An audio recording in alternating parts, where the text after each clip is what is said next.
Casey Ashmore coming to you again from the studio. More on adoption in this video series. Thank you again for watching.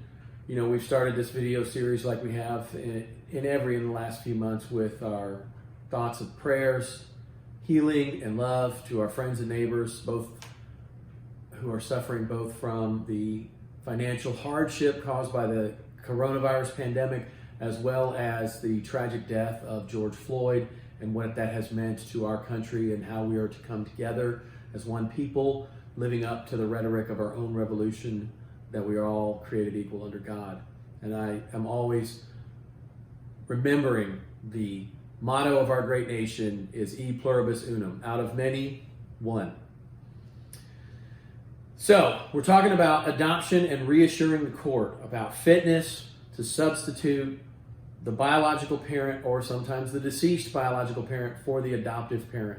So generally what will happen is the court will appoint some specialists to help give it guidance, especially when the children are of a certain age. In other words, they can't testify in court, they can't meet with the judge, usually under the age of 14 or 15, depending on what judge you're in front of. The court will appoint an attorney ad litem, that is an attorney for the children.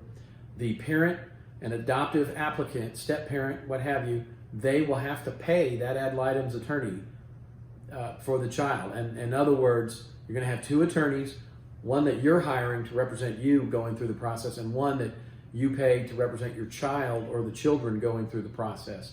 And that ad litem is going to conduct a job interview of the applicant, see the children at the home, see them interact with the applicant, look into their school and medical records, see how they're being cared for, and in other ways, ready themselves to report to the court and speak on behalf of the child if the application is in the best interest of the health, safety, and welfare of that child.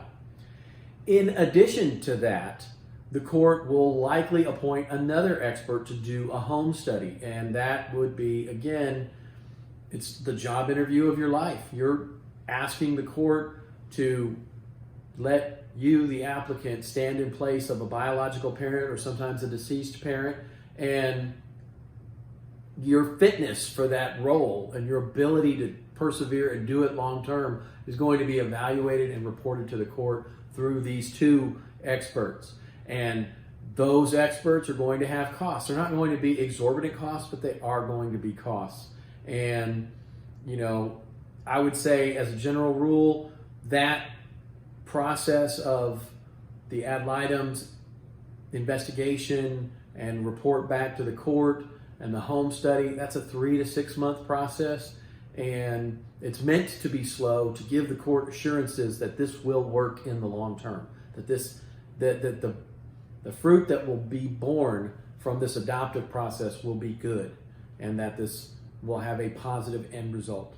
So I'm going to do a little bit more on adoption in the next video series. We're going to talk about the inevitable paperwork that comes from this process, and we're going to talk some more about the grand finale and the really what can be one of the best days ever in the courthouse, and that's when you get to witness, or even better, be part of an adoption, which is really just a magical moment in family law in Texas courts. So thank you again for watching. Please like, subscribe, and share. More coming up on adoption and the adoptive process in the next video segment.